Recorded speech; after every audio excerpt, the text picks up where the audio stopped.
అతి శ్రేష్ఠుడైన యేసుక్రీస్తు నామమున వాక్యం అంటున్న విశ్వాసులందరికీ ప్రభు పేరిట వందనాలు.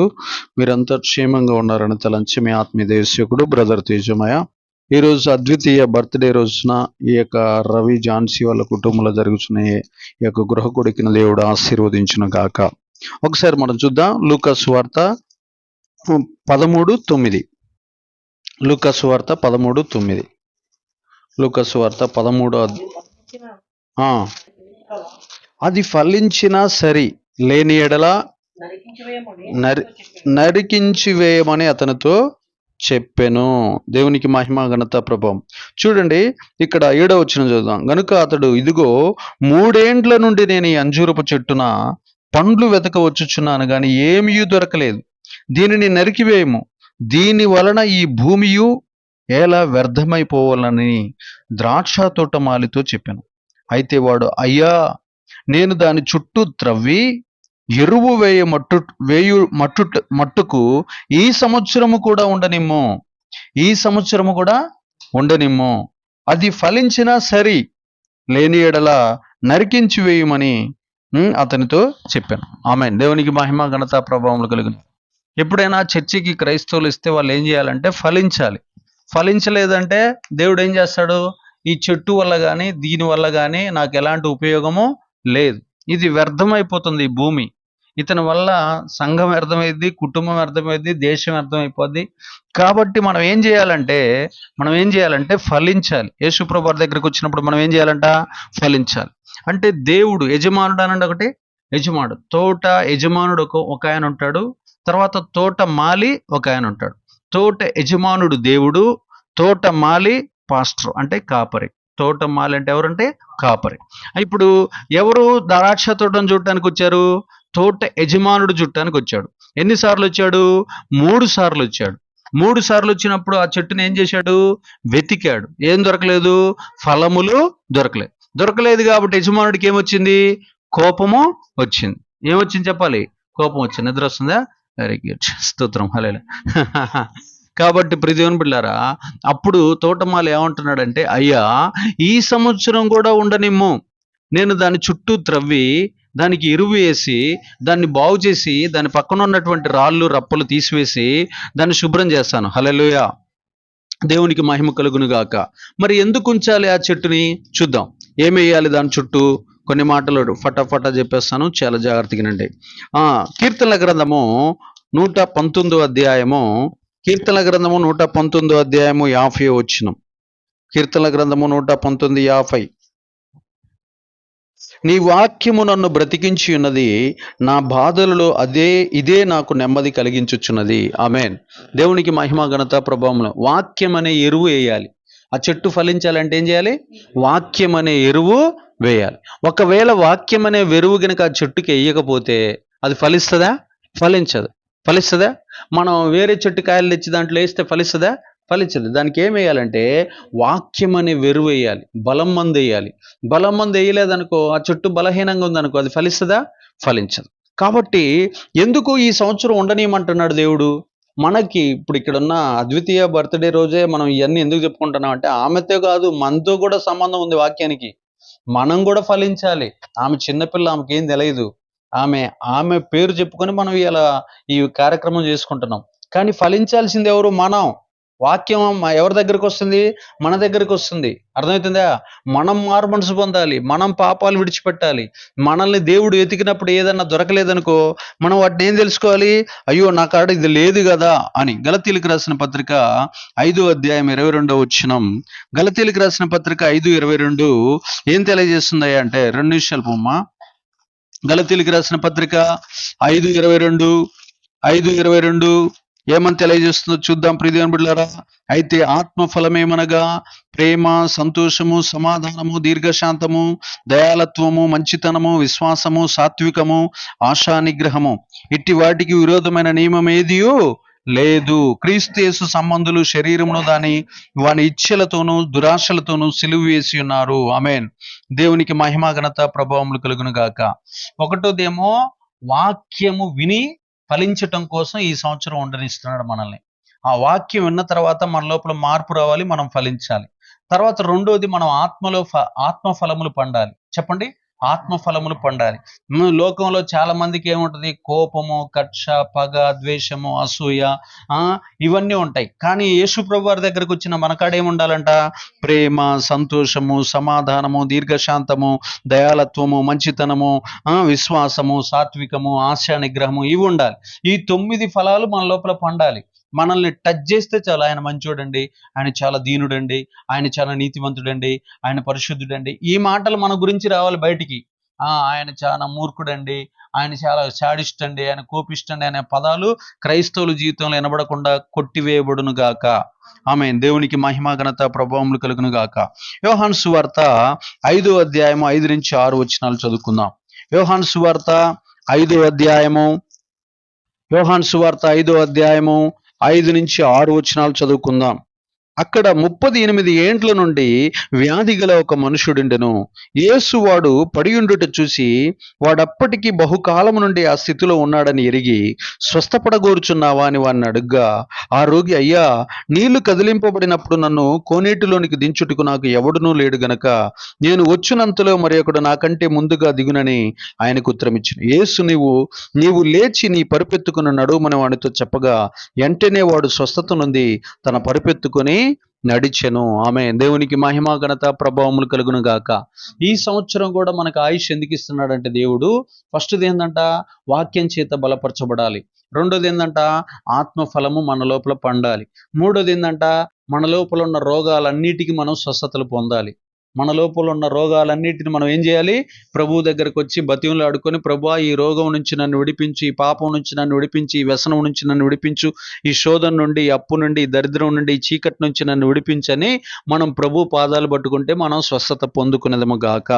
ఆమేన్. 4వ అంశాన్ని చూద్దాం. లూకా సువార్త 7వ అధ్యాయం 38వ వచనం. లూకా సువార్త 7వ అధ్యాయము 38వ వచనం ఒకసారి ధ్యానిద్దాం. అక్కడ రాయబడినటువంటి మాటల్లో ఒకసారి మనం చూద్దాం. ప్రియ దేవుని బిడ్డలారా, లూకా సువార్త 7వ అధ్యాయం 38వ వచనం. వెనుక తట్టు ఆయన పాదముల యొద్ద నిలువబడి ఏడ్చుచు కన్నీళ్లతో ఆయన పాదములను తడిపి తన తల ఎంట్రుకలతో తుడిచి ఆయన పాదములను ముద్దు పెట్టుకుని ఆ అత్తరు వాటికి పూసెను. ఆమేన్. దేవునికి మహిమ, ఘనత, ప్రభావములు కలుగును గాక. 4వది మనల్ని ఈ సంవత్సరం ఎందుకంటే మన పాపాలను మనం ఒప్పుకోవాలి. చూడండి ప్రియ దేవుని బిడ్డలారా, అక్కడ ఎందుకు మనల్ని బతికనిస్తున్నాడు తెలుసా? యథార్థంగా దేవుణ్ణి ఆరాధించాలి. చాలా మంది ఎలా ఆరాధన చేస్తారంటే, పాట పాడేటప్పుడు ఇక్కడ పాట పెదవులతో పాడుతూ ఉంటారు, మైండ్ ఎక్కడ అమెరికాలో ఉంటది, లేకపోతే సింగపూర్లో ఉంటది, లేకపోతే ఎక్కడో జూ పార్క్ లో ఉంటది. అర్థమవుతుందా? అంటే వాళ్ళ మైండ్, బాడీ ప్రెజెంట్ కానీ మైండ్ ఏమైతుంది? ఆబ్సెంట్. ఇక్కడ పాపాత్మురాలైన స్త్రీ, అక్కడ యేసు ప్రభు వారు ఒకళ్ళ ఇంట్లోకి వస్తాడు. ఒకళ్ళ ఇంట్లోకి రాగానే ఒక పెద్ద కోటీశ్వరుడి ఇంటికి వస్తాడు. ఆయన అసలు యేసు ప్రభు వారిని పట్టించుకోకపోతే 3 ప్రశ్నలు వేస్తాడు. నేను నీ ఇంట్లోకి వస్తే నా కాళ్ళకి నీళ్ళు ఇచ్చినవా అంటాడు. రెండోది, నాకు కుర్చీ వేసినవా అంటాడు. మూడోది, నాకు టవల్ ఇచ్చినవా అంటాడు. సిగ్గుతో తల దించుకుంటాడు. ఈ 3 ప్రశ్నలు వేస్తాడు. ఆమెని గద్దిస్తున్నావు ఎందుకు? ఆమె తన పాపమంతా నా పాదాల మీద కన్నీళ్లతో కడుగుతుంది. తన పాపాలు తాను ఒప్పుకుంటుంది. నీకంటే ఆమె పరిశుద్ధురాలు, నీతిమంతురాలు. ఆమేన్. ఆమె నాకు టవల్ లేక నువ్వు ఇవ్వలా. ఆమె తల ఎంట్రుకలతో తన కన్నీళ్లతో నా పాదాలు కడిగి ఏం చేస్తుంది? తల ఎంట్రుకలని టవల్గా మార్చి తుడుస్తుంది. నా పాదాలను ముద్దు పెట్టుకుంటుంది. నువ్వు కనీసం నా చెయ్యి నన్ను ముద్దు పెట్టుకోలా. కనీసం నాకు టేబుల్ మీద వచ్చి, మరి దేవుడు సృష్టికర్త నా ఇంటికి వచ్చాడని కనీసం టేబుల్ మీద ఈ పూరియో లేకపోతే నువ్వు చేసింది ఏదన్నా నాకు వడ్డించినావా? అసలు నువ్వు నన్ను పట్టించుకోలేదబ్బా.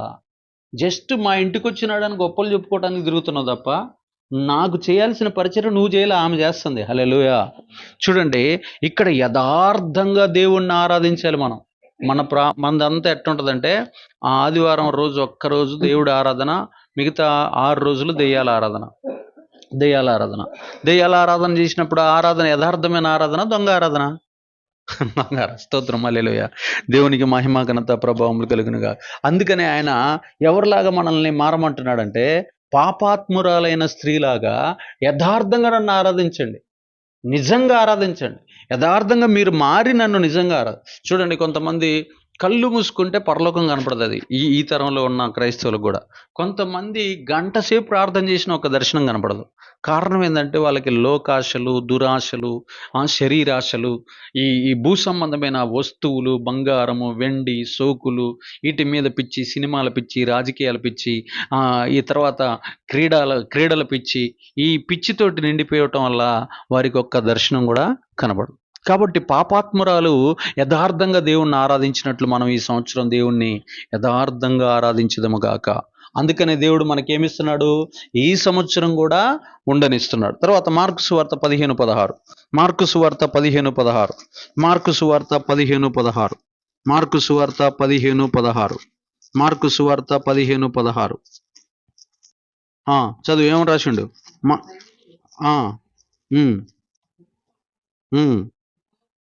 ఉండు 16:15 చదువు. మరియు మీరు సర్వలోకమునకు వెళ్ళి సర్వ సృష్టికి సువార్తను ప్రకటించుడి. ఆమెన్. దేవునికి మహిమ గణ. 16:15 మీరు సర్వలోకమునికి వెళ్ళి సర్వ సృష్టికి. ఈ సంవత్సరం దేవుడు మనకి ఎందుకు ఇచ్చిండు? సువార్త ప్రకటించాలి. యేసు ప్రభు వారిని నమ్ముకున్న మనము 20, 30, 40 సంవత్సరాలు అయినా కానీ ఒక్కళ్ళను కూడా చర్చికి తీసుకురాం. ఒక్కళ్ళను కూడా. అప్పుడు యేసు ప్రభు మనం ఒక రోజు చచ్చిపోతాం 70, 80 సంవత్సరాలు. అప్పుడు నవ్వుతుడా, ఏడుస్తుడా?